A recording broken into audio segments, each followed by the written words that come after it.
റഹിമല്ലാഹുൽ അൻസാർ. നബി സല്ലല്ലാഹു അലൈഹി വസല്ലം തങ്ങളുടെ ദുആ ആണ്, റഹിമല്ലാഹുൽ അൻസാർ വഅബ്നാ അൽ അൻസാർ വഅബ്നാ അബ്നാ അൽ അൻസാർ. അൻസാറുകൾക്ക് അല്ലാഹു റഹ്മത്ത് ചെയ്യട്ടെ, അൻസാറുകളുടെ മക്കൾക്കും അവരുടെ പേരക്കുട്ടികൾക്കും അല്ലാഹു റഹ്മത്ത് ചെയ്യട്ടെ. അൻസാർ എന്ന് പറഞ്ഞാൽ ആരാണ്? അൻസാറുകൾ മുഹാജിറുകൾ മക്കത്തുനിന്ന് എല്ലാം ഒഴിവാക്കി മദീനയിലേക്ക് വന്നപ്പോൾ ഇരു കൈയും നീട്ടി സ്വീകരിച്ചവരാണ് അൻസാർ. ആ അൻസാർ എന്ന് പറയുന്നത് മദീനക്കാർക്ക് മാത്രം ഉള്ള ഒരു പേരല്ല. ഏത് കാലത്തും ദീനിനെയും ദീനിന്റെ അഹ്ലുകാരെയും സഹായിക്കുന്നവർ അവരെല്ലാം അൻസാറുകളാണ്. അങ്ങനെ ഏത് കാലത്തും ഉണ്ടാകും ചുറ്റിപ്പറ്റി, സ്ഥാപനത്തിന് ചുറ്റിപ്പറ്റിയും പള്ളിക്ക് ചുറ്റിപ്പറ്റിയും ദീനീ പ്രവർത്തനങ്ങൾ നടക്കുന്നതിൻ്റെ ഹിയർ ആൻഡ് ദെയർ എല്ലായിടത്തും അൻസാറുകൾ ഉണ്ടാകും. അങ്ങനെ ഏത് കാലത്തും ദീനിന്റെ സഹായിക്കുന്ന, ദീനിന്റെ സ്ഥാപനങ്ങളെ, സംവിധാനങ്ങളെ, സിസ്റ്റങ്ങളെ, സംഘടനാ സിസ്റ്റങ്ങളെ സഹായിക്കുന്നവർ അവർക്ക് അല്ലാഹു റഹ്മത്ത് ചെയ്യട്ടെ. റഹിമല്ലാഹുൽ അൻസാർ. അവർക്ക് മാത്രമല്ല, വഅബ്നാ അൽ അൻസാർ, ദീനിന്റെ സഹായികളായ മക്കൾക്കും ആ സഹായികളുടെ മക്കൾക്കും അല്ലാഹു റഹ്മത്ത് ചെയ്യട്ടെ എന്ന്. ആരാ ദുആർക്കണത്? ഒരിക്കലും ദുആ തട്ടിക്കളയാത്ത ദുആഇന്റെ ഉടമ മുഹമ്മദുർ റസൂലുള്ളാഹി സ്വല്ലല്ലാഹു അലൈഹി വസല്ലം. വഅബ്നാ അബ്നാഇൽ അൻസാർ, അൻസാറുകളുടെ പേരക്കുട്ടികൾക്കും അല്ലാഹു റഹ്മത്ത് ചെയ്യട്ടെ. നമ്മൾ ജീവിക്കുന്ന അൻസാറുകളാവണം. അത് മദീനക്കാർക്ക് മാത്രമുള്ള പേരല്ലല്ലോ. അങ്ങനെയാണെങ്കിൽ ഖുർആനിൽ തന്നെ ഇല്ലേ, ഈസാ നബി അലിഹിസ്സലാമിന്റെ കാലത്ത് തെറ്റുകുറ്റങ്ങൾ പ്രകടമായി വന്നപ്പോൾ ഈസാ നബി ചോദിച്ചല്ലോ, എൻ്റെ കൂടെ ആരാണുള്ളത്? മൻ അൻസാരി ഇലല്ലാഹ്, എൻ്റെ കൂടെ ആരാ ദീനിന്റെ സംഘാടകരായി, സഹായികളായി കൂടെ നിൽക്കാൻ ആരുണ്ട്? ഖാലൽ ഹവാരിയൂൻ, അന്നത്തെ സ്വഹാബത്ത് പറഞ്ഞു, നഹ്നു അൻസാറുല്ലാഹ്, വി ആർ റെഡി, നമ്മളുണ്ട്. നഹ്നു അൻസാറുല്ലാഹ്, നമ്മളുണ്ട്. അപ്പോൾ അൻസാർ എന്നുള്ളത് ഒരു നാട്ടിലെ സംഘാടകരുടെ പേരായി ഒതുക്കേണ്ട ഒന്നല്ല. അതതു കാലത്തെ ദീനിനെ ജീവിപ്പിക്കുന്നവർ, ദീനിനെ പണം കൊണ്ട്, അധ്വാനം കൊണ്ട്, സംഘാടനം കൊണ്ട് ഏതെല്ലാം സ്കില്ല് അള്ളാഹു നൽകിയിട്ടുണ്ടോ അതുകൊണ്ടൊക്കെ സഹായിക്കുന്ന മനുഷ്യർ അവരെല്ലാം അൻസ്വാറുകളാണ്. അത് ഉമ്മമാർക്ക് കഴിയും, ഉപ്പമാർക്ക് കഴിയും. ആൺ പെൺ ഭേദമന്യേ ഏത് കാലത്തും ദീനിനെ സഹായിച്ച മനുഷ്യർ ലോകത്തുണ്ടായിരുന്നു.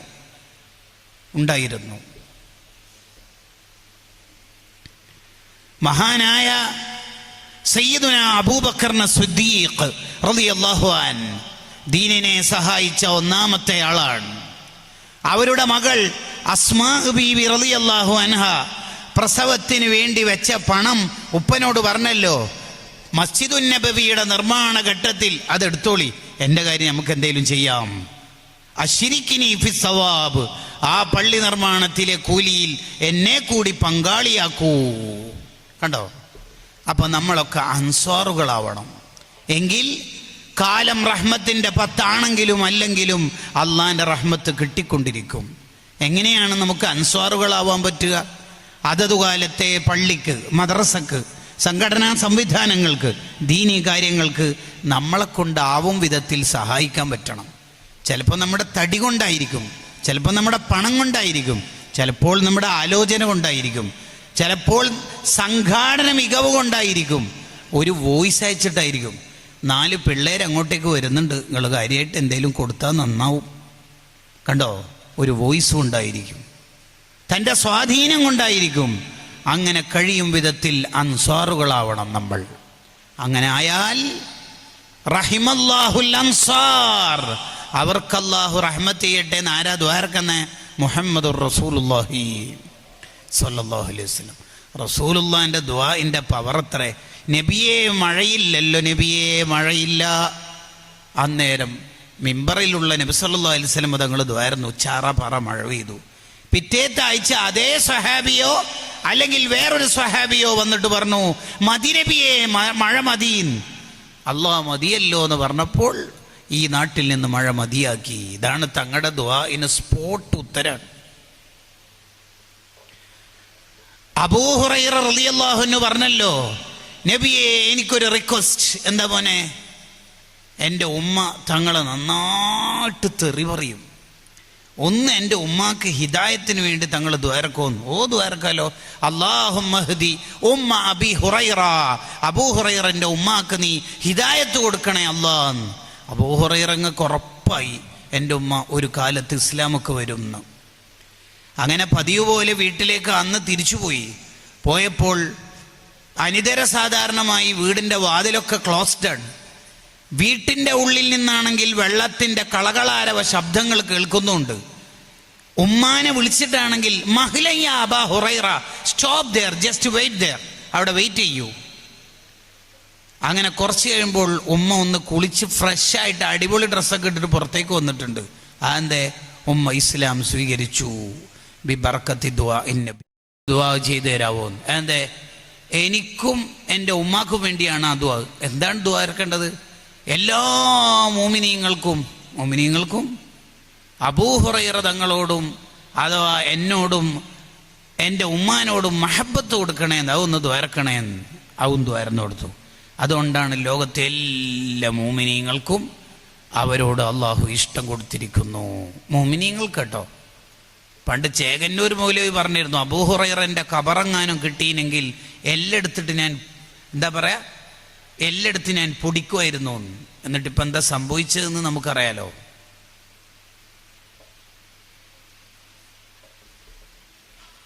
അപ്പൊ ആ നബി സല്ലല്ലാഹു അലൈഹി വസല്ലം തങ്ങളാണ് ദ്വാരക്കണത്, റഹിമല്ലാഹുൽ അൻസാർ. അൻസാറുകൾ ഏത് കാലത്തും വരും എന്ന് തങ്ങൾക്കറിയാം. അവർക്കെല്ലാം നീ റഹ്മത്ത് ചെയ്യണേ അല്ലാഹ്. ആ ദുആയിൽ നമ്മൾ ഉൾപ്പെടണം.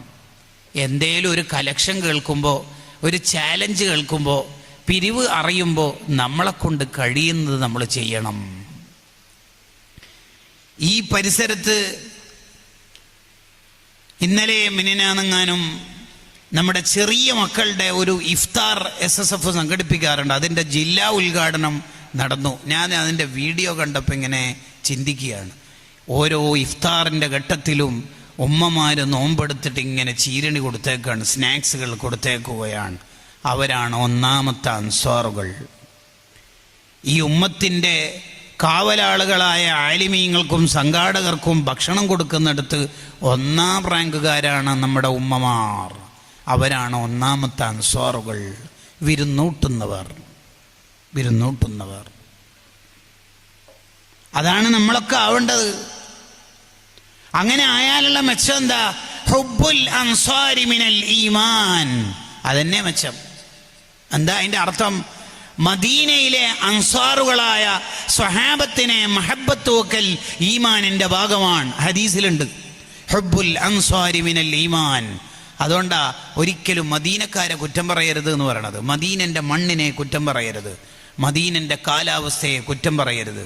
മദീനൻ്റെ കാലാവസ്ഥയിൽ എന്തെങ്കിലും തണുപ്പോ ചൂടോ കൂടിയ ഘട്ടത്തിൽ അവിടെ എത്തിയിട്ട് അത് സഹിച്ചാൽ അതിന് പ്രതിഫലം കൂടുതലാണ്. മദീനയിൽ നിന്ന് മരണപ്പെട്ടാൽ, ഹറമിൽ അവിടെ മറമാടപ്പെട്ടാൽ വിചാരണയില്ലാതെ സ്വർഗത്തിലെത്താനും ശഫാഅത്ത് ലഭിക്കാനൊക്കെ കാരണമാണ്. കണ്ടോ? മദീനയിൽ നിന്ന് റൗള ഷരീഫിൻ്റെ അടുത്തുനിന്ന് നമ്മൾ ഏറെ നേരം നിന്നിട്ട് വല്ലതും ചൊല്ലിക്കൊണ്ടിരിക്കുമ്പോൾ യാ ഹജ്ജ് യാ ഹജ്ജ് എന്ന് പറഞ്ഞിട്ട് ആരെങ്കിലും നമ്മളോട് അവിടുന്ന് മാറാൻ പറഞ്ഞാൽ അവരെ ഒന്നും നമുക്ക് കുറ്റം പറയാൻ പാടില്ല. നമ്മൾ അവിടെ അരമണിക്കൂർ കുത്തിയിരുന്ന ഇവിടെ കോടിക്കണക്കിന് മനുഷ്യന്മാരില്ലേ, അവർക്കൊക്കെ സിയാറത്ത് ചെയ്യണ്ടേ? മദീനക്കാരെ കുറ്റം പറയാൻ പാടില്ല. അവർ ചിലപ്പോൾ നമ്മൾ വിചാരിക്കുന്ന അത്ര സ്ട്രോങ്ങിലൊന്നും ആശയില്ല എന്ന് കരുതിയിട്ടും കുറ്റം പറയാൻ പാടില്ല. ഇബ്നു ഹജർ നിങ്ങൾ പറയുന്നുണ്ട്, പാടില്ല.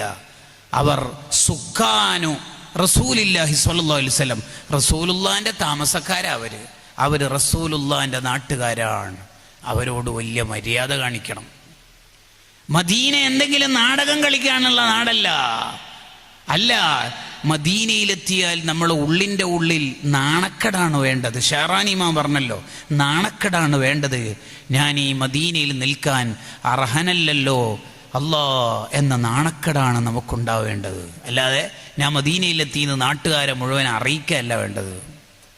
അല്ല അല്ല അല്ല അവസാന കാലത്ത് ഇതൊക്കെ വലിയ മാർക്കറ്റിങ്ങിന് ഉപയോഗിക്കുന്ന ഒരു ഘട്ടെത്തും. ആ കാലത്താണ് നമ്മൾ ജീവിക്കുന്നത്. അതിനൊന്നുമല്ല മദീന നമ്മൾ ഉപയോഗിക്കേണ്ടത്. ഞാൻ മദീനയിലുള്ള എനിക്ക് ദ്വാരക്കാവുന്നില്ല, കാര്യമായി പോയി.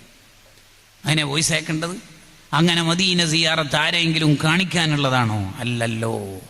മദീനയിലെത്തിയാൽ നമ്മൾ വിചാരിക്കേണ്ട ഒരു കാര്യം, അത് ദഖായിറുൽ ഖുദ്സിയ ഫീ സിയാറത്തി ഖൈറിൽ ബരിയ സ്വല്ലല്ലാഹു അലൈഹി വസല്ലം കിതാബ് പറഞ്ഞല്ലോ, മദീനയിലൂടെ നടക്കുമ്പോൾ വലിയ അദബോടെ നടക്കണം. ഓരോ ചവിട്ടടി നമ്മൾ എടുത്തു വെക്കുമ്പോഴും നമ്മൾ ഉള്ളിൻ്റെ ഉള്ളിൽ പേടിയോടെ നടക്കണം. എന്താ പേടി നമുക്കുണ്ടാവേണ്ടത്? ഈ മണ്ണ്, ഈ ചരൽക്കല്ലുകൾ, ഈ മണൽ, ഞാൻ ഈ കാല് വെക്കുന്ന സ്ഥലം തിരു ഹബീബ് സല്ലല്ലാഹു അലൈഹി വസല്ലം നടന്ന മണ്ണാണല്ലോ. ആ റസൂലുള്ള ചവിട്ടിയ മണ്ണിലൂടെയാണോ ഞാൻ നടക്കുന്നത് എന്ന പേടി, എന്ന നാണക്കേട്, എന്ന ഭയം, എന്ന ഉള്ളിൻ്റെ ഉള്ളിലുള്ള ഒരു ഉൾവലി നമുക്കുണ്ടാവണം. അതാണ് നമുക്കുണ്ടാവേണ്ടത്. ഇമാം മാലിക് റളിയല്ലാഹു അൻഹു ചെരുപ്പിടാതെ നടന്ന നാടാണ് മദീന. അബൂ ഹനീഫ റളിയല്ലാഹു അൻഹു മദീനയിലെത്തിയാൽ കുറേ ദിവസം നിൽക്കൂല, കൂടിപ്പോയാൽ 3 ദിവസം. എന്തേ കാരണം? ഇവിടെ ടോയ്ലറ്റിൽ എങ്ങനെ പോകും? തങ്ങളെ നാട്ടിൽ വന്ന് ഞാൻ മൂത്രമൊഴിക്കുകയോ? പിടിച്ചു നിൽക്കാൻ കഴിയുന്നതിൻ്റെ പരമാവധി ദിവസം നിന്ന് തിരിച്ചു പോകുകയാണ്. നിങ്ങൾ നോക്കൂ, മദീന അദബിൻ്റെ നാടാണ്. മദീനയിലെത്തിയാൽ നമ്മൾ ചിന്തിക്കേണ്ടത് എൻ്റെ ഒറ്റ അമലും പൊളിഞ്ഞു പോകരുത് എന്നുള്ളതാണ്. കള്ളു കുടിച്ച ഹറാമാണ് ഉണ്ടാവുക, വ്യഭിചരിച്ചാൽ വ്യഭിചരിച്ച ഹറാമാണ് ഉണ്ടാവുക. മദീനയിൽ നിന്ന് അദബ് കേട് വന്നാൽ ഇതുവരെ ചെയ്ത അമലുകളൊക്കെ പൊളിഞ്ഞു പോകും. നമുക്കുള്ളിൻ്റെ ഉള്ളിൽ പേടിയുണ്ടാവണം. ഒരാൾ ഒരു ആണി അടിച്ചിട്ട് പണിയെടുക്കുമ്പോൾ ആയിഷ ബീവി ചോദിച്ചല്ലോ, എന്ത് പണിയെടുത്തുകൊണ്ടിരിക്കണത്? റൗള കാണുന്നില്ലേ? ശബ്ദം ഉയർത്തരുത് എന്നറിയില്ലേ എന്ന്. കണ്ടോ? അപ്പോൾ മനസ്സിലായി, ലാ തർഫഉ അസ്വാതകും ഫൗഖ സൗത്തിൻ നബി എന്ന ആയത്ത് തങ്ങളുടെ ജീവിതകാലത്ത് മാത്രമല്ല, ഹയ്യം വമൈതൻ. അൽ ഇഖ്ലീൽ ഫീ ഇസ്തിംബാത്തി തൻസീൽ, സുയൂത്തി ഇമാമിന്റെ അതിമനോഹരമായ തഫ്സീറിൽ ഈ ആശയം കാണാം. മാത്രമല്ല, നബി സല്ലല്ലാഹു അലൈഹി വസല്ലം തങ്ങളെ മനസ്സിൽ കൊണ്ട് നടക്കുന്നവർ എപ്പോഴും ശബ്ദം താഴ്ത്തിയിട്ട് തന്നെയാണ് സംസാരിക്കേണ്ടത്. മൗലിദിന്റെ മജ്ലിസിൽ, ശമാഇലിന്റെ ദർസിൽ, ഹദീസിന്റെ ക്ലാസ്സിൽ, എല്ലായിടത്തും ജഗപൊകകളല്ല. കാരണം മുത്തുനബി കാന അർഫഖന്നാസ്, സോഫ്റ്റ്നെസ്സിൻ്റെ ആളാണ്, ജഗപൊകയല്ല. അങ്ങനെ നല്ല അദബുണ്ടാവണം. വീടിൻ്റെ പണിയെടുക്കേണ്ട ഘട്ടത്തിൽ പുറത്തുനിന്ന് പണിയെടുപ്പിച്ചിട്ട് ആ പണി മൊത്തം എടുപ്പിച്ചതിന് ശേഷം വീട്ടിലേക്ക് ഉപകരണങ്ങൾ ഫിറ്റാക്കി കൊണ്ടുവന്ന ആളാണ് അലി റളിയല്ലാഹു അൻഹു. കാരണം മദീനയുടെ ഹറമിൻ്റെ ഉള്ളിൽ നിന്ന് പണിയെടുപ്പിക്കുമ്പോൾ സൗണ്ട് കൂടിപ്പോയാലോ എന്ന് പേടിച്ചിട്ട്. ഖല്ലൂബി ഇമാം പറഞ്ഞല്ലോ, മോനെ നീ സിയാറത്തിന് പോയാൽ അവിടെ ചെരുപ്പ് റാക്കിൻ്റെ മേലെ വെക്കും. ആ ചെരുപ്പ് നീ താഴേക്കിടുമ്പോൾ ടപ്പ് എന്നൊരു സൗണ്ട് കേൾക്കുമല്ലോ, ആ സൗണ്ട് റൗള കേൾക്കാൻ പാടില്ല. വളരെ പേടിയോടുകൂടി നടക്കേണ്ട നാടാണ് മദീന. ഞാൻ പിന്നെ എല്ലാ റബീഉൽ അവ്വലും മദീനയിൽ പോകും. എനിക്ക് പോയിട്ട് കുറേ റാഹത്താവില്ല ഉസ്താദേ. ആരെ ബോധിപ്പിക്കാനാണ് ഈ മദീനനെ പോലും നമ്മൾ മാർക്കറ്റിങ്ങിന് ഉപയോഗിക്കണത്? ആരെ ബോധിപ്പിക്കാനാണ്? മദീനയിൽ പോയാൽ ഔലിയാക്കൾ ദുനിയാവെന്നെ ചോദിക്കാറില്ല. മദീനയിൽ നിന്ന് അദബ് കേട് വന്നാൽ ആഖിബത്ത് തന്നെ മോശമായി പോവും. മദീന അദബിൻ്റെ നാടാണ്. മദീനയിലെത്തിയാൽ നമ്മൾ ചിന്തിക്കേണ്ട ഏറ്റവും വലിയ കാര്യം, ഒന്ന്, മദീനയിലെത്തിയാൽ ഡയറക്റ്റ് റസൂലുള്ളാഹിനോട് സലാം പറയാൻ പറ്റുമെന്നുള്ളതാ സ്വല്ലല്ലാഹു അലൈഹി വസല്ലം. ഇവിടെ നമ്മൾ സലാം പറഞ്ഞാൽ മലക്കുകളാണ് എത്തിക്കുന്നത്. ഡയറക്റ്റ് റസൂലുള്ളാഹിന്റെ ഷറഫാക്കപ്പെട്ട ചെവിയോണ്ട് ഡയറക്റ്റ് കേൾക്കത്തക്ക വിധത്തിൽ സലാം പറയാനുള്ള തൗഫീഖല്ലേ മദീനയിൽ നിന്ന് സലാം പറയുന്ന മനുഷ്യന് ലഭിക്കണത്? അതല്ലേ മോനെ ലോകത്ത് നിനക്ക് കിട്ടുന്ന ഏറ്റവും വലിയ തൗഫീഖ് എന്ന് കിതാബ് ചോദിക്കുകയാണ്. ഒന്ന്. രണ്ടാമത്തത്, മൻസാറ ഖബരി വജബത് ലഹു ശഫാഅതി. റൗള ഒരാൾ സിയാറത്ത് ചെയ്താൽ പിന്നെ അയാൾ ഈമാൻ തെറ്റി മരിക്കൂല. ഈ ഹദീസിന് അങ്ങനെ ഒരു വ്യാഖ്യാനം ഇമാം സുബ്കി റളിയല്ലാഹു അൻഹു കൊണ്ടുവരുന്നുണ്ട്. വജബത് ലഹു ശഫാഅതി, അയാൾ ഈമാൻ ഇല്ലാണ്ട് മരിക്കൂല, അയാളുടെ മരണം ഈമാനോടെയാണ്. 2, അയാൾ ഓൾറെഡി ഈമാനോടെ മരിക്കുമെന്ന ഉറപ്പുള്ള നല്ല മനുഷ്യനാണെങ്കിലോ, അങ്ങനെയാണെങ്കിൽ ഈ ശഫാഅത്ത് കിട്ടുമെന്ന് പറയുന്നതിൻ്റെ അർത്ഥം എന്താ? വജബത്ത് ലഹു എന്ന് പറയലോടുകൂടി മനസ്സിലായി അവനവന് എന്ത് ശഫാഅത്താണോ തങ്ങളെടുത്തുനിന്ന് വേണ്ടത് ആ ശഫാഅത്ത് അള്ളാഹു കൊടുക്കും എന്നാണ് അതിൻ്റെ അർത്ഥം. ഉദാഹരണത്തിന് ഒരാൾക്ക് ട്രെയിനിൽ എന്നെ കയറാൻ പറ്റുന്നില്ല, എന്നാൽ പിന്നെ എങ്ങനെയെങ്കിലും ട്രെയിനിൽ കയറ്റാൻ നോക്കും. ട്രെയിനിൽ സീറ്റ് ഉണ്ട്, പക്ഷെ ജനറലാണ്, എന്നാൽ സ്ലീപ്പറിലേക്ക് കൊടുക്കും. സ്ലീപ്പറിൽ ഓക്കെയാണ്, എ സിയിലേക്ക് മാറ്റും. 3rd AC പോരാ, എന്നാൽ 2nd ക്ലാസ്സിലേക്ക് പോവും. അതും പോരാ, എന്നാൽ ഫസ്റ്റിലേക്ക് പോവും. അതാണ് വജബത്ത് ലഹു ശഫാഅത്തി എന്ന് പറയണത്. ഒരാൾക്ക് സ്വർഗം ഉറപ്പാണ്. അപ്പോൾ ഈ സിയാറത്ത് കൊണ്ട് കിട്ടുന്ന ബെനിഫിറ്റ് എന്താ? സിയാറത്ത് ചെയ്യുന്നതിന് മുമ്പ് തന്നെ അയാൾക്ക് സ്വർഗം ഓക്കെയാണ്. എന്നാൽ സിയാറത്ത് കൊണ്ടുള്ള പവർ എന്താ? സിയാറത്ത് കൊണ്ട് സ്വർഗത്തിലെ വലിയ ഡിഗ്രി കൊടുക്കും. ഒരാൾ സ്വർഗം ഉറപ്പല്ല, ഈ സിയാറത്ത് കൊണ്ട് എന്താ കിട്ടല്? സ്വർഗം കിട്ടും. അവനവന് എന്താണോ വേണ്ടത് ആ ശഫാഅത്ത് കിട്ടുമെന്നാണ് മൻസാറ ഖബരി വജബത് ലഹു ശഫാഅത്തി എന്ന് പറയുന്നതിൻ്റെ അർത്ഥം. എന്തൊരു പവറാണത്! 3 70,000 മലക്കുകളുണ്ട് അവിടെ. ആ മലക്കുകൾ വിളിച്ചു പറയും, നബിയേ തങ്ങളുടെ പേരിൽ ആറുകൾ. അവരെ സ്നേഹിച്ചാൽ ആ സ്നേഹിക്കുന്നത് കൊണ്ട് നമുക്ക് ഈമാൻ കൂടും. ഇനി നമ്മളെ വിഷയത്തിലേക്ക് വരാം. എന്നാൽ നമ്മൾ അൻസ്വാറായാലോ, നമ്മൾ അതത് കാലത്തെ ദീനീ സംരംഭങ്ങളെ വാക്കുകൊണ്ട്, നാക്കുകൊണ്ട്, പണം കൊണ്ട്, ആശയം കൊണ്ട്, സംഘാടനം കൊണ്ട്, സ്കില്ല് കൊണ്ട് സഹായിക്കുന്ന ആണെങ്കിൽ അയാളെയും സ്നേഹിക്കുന്നത് ഈമാനിൻ്റെ ഭാഗമാണ്. ഇനി പറയുന്നത് നിങ്ങൾ ശരിക്കും ശ്രദ്ധിക്കണം. നമുക്ക് ഈമാനുണ്ടാവണം എന്ന് മാത്രമല്ല, നമ്മളെ ഒരാൾ ഇഷ്ടപ്പെടുന്നത് ഈമാനാവണം. അതിൻ്റെ പവർ എത്ര, അതിൻ്റെ മഹത്വം എത്ര! ഒരാൾ നമ്മളെ ഇഷ്ടപ്പെടുന്നോണ്ട് അയാൾക്ക് ഈമാൻ കൂടുന്നു. അതിന് മാത്രം നമ്മൾ നന്നാവണം. അതിനെന്താ വേണ്ടത്? മൻ അൻസ്വാരി ഇലല്ലാഹ്. ആരാണ് അൻസ്വാറുകളായിട്ടുള്ളത്? ബദറിന്റെ തലേന്നുള്ള ചോദ്യത്തിന് പറഞ്ഞല്ലോ സ്വഹാബത്ത്, അൻസ്വാറുകൾ പറഞ്ഞല്ലോ, തങ്ങൾ കടലിലേക്ക് ഇറങ്ങുകയാണെങ്കിൽ നമ്മളും പിന്നാലെ ഉണ്ട് നബിയേ. പണ്ട് ബനു ഇസ്രായേലുകാർ മൂസ നബി അലൈഹി ഇസ്ലാമിനോട് പറഞ്ഞതുപോലെ, വദ്ഹബ് അന്ത വറബ്ബുക ഫഖാതില, നീയും നിന്റെ റബ്ബും പോയിട്ട് യുദ്ധം ചെയ്തിട്ട് വരി, നമ്മളിവിടെ റെസ്റ്റ് ഇരിക്കാം. അങ്ങനത്തെ കമന്റ് ഒന്നും അടിക്കൂല. തങ്ങൾ എന്ത്, എവിടെ, എപ്പോൾ എന്ത് ചെയ്യണമെന്ന് പറഞ്ഞാൽ മതി. വി ആർ റെഡി, നമ്മളുണ്ട്. കണ്ടോ? അങ്ങനെ നമ്മൾ അൻസ്വാറുകളാവണം.